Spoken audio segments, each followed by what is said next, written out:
the series. We've looked at some of the other elements of book cover design. Now I'm actually going to take you through from start to finish, from the concept of the title right the way through to the actual finished book cover. Purely because this interests me, the subject is going to be a children's book cover. I love children's stories and I love dragons, so what better could happen than I put a little dragon story and things together. I love names, and I came up with the name Bogomill. So the whole story is about a dragon called Bogomill. We looked at some concept pictures of dragons. This one looks a little bit a tad on the fierce side. So did this one. That looks a little bit more majestic. These are images of other people's dragons, so we won't be copying any of those. Then I came up with this one. It looks like a Walt Disney type dragon, so I've got to avoid it. But it gave me the idea of more of a children's dragon. So I started off with a head on the basis of a body. And some wings, some sort of neck, some scales. And I kind of thought it would be neat to have him sat on a rock, looking over a landscape. So we've got basically that and a tail that swings round there. From my rough picture, I usually end up with tracing paper. Tracing paper has got a kind of history with it with animators. They would use what they called onion skin paper to do flip books, so you can trace through very quickly and very easily the basic outlines. I use the same with tracing paper and a light box. We refine the character a little bit more, adding in more details, hair, the scales down the spine, a little bit more detail with the claws, and you can see I'm starting to think about the background as well. There's a thing about drawing cartoon characters, and it's something that I've developed over the years, that a good cartoon character should look good looking from one side and the other side. So quite often when I'm developing a character, I will use the mirror image. Another reason why tracing paper is so good for doing this sort of work. I also thought about the way that I'm going to put the cover together.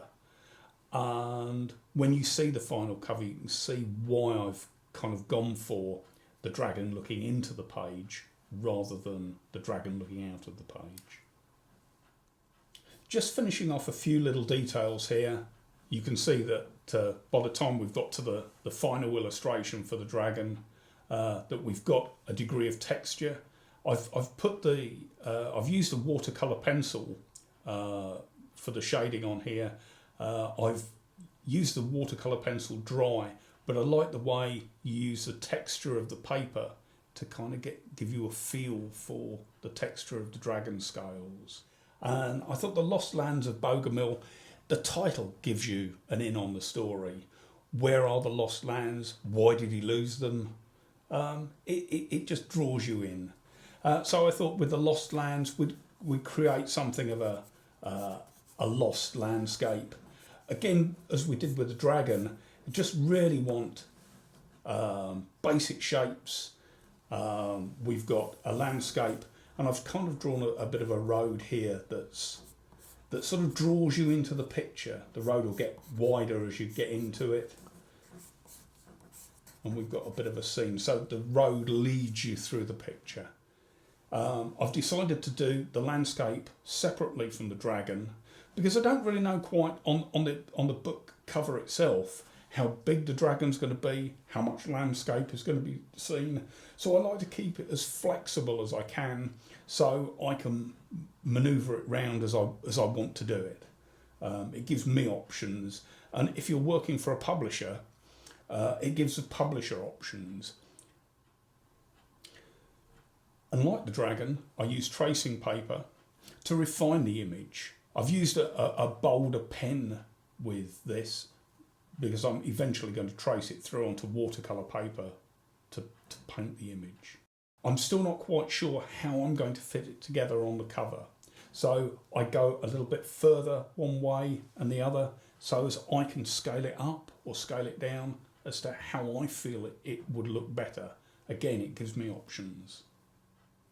Once I'm happy with the design, we'll start to add watercolour in. I've done the sky as a wet wash, which means getting the whole paper wet and then adding colours into that. I've put kind of a strata across there because I want it to look a little bit like a sunset. It sets a bit of atmosphere in. I have added a little purple for the mountains. I've left the tops of the mountains white, sort of with snow giving it a little height. It just again sets a little more atmosphere into there. And as we go onto the land, various shades of green. See, I've highlighted the path. Another thing that I've done is added some ink on top of the watercolour paper. It's a technique they refer to as line and wash. It highlights it and it gives it a nice illustration feel. Okay, so I'm happy with the illustration. We've got it in two parts. The next part of the process will be to digitize the images. From the drawing board, we've moved on to digital. What I've done is scanned the image, and what I need to do next is remove all this background.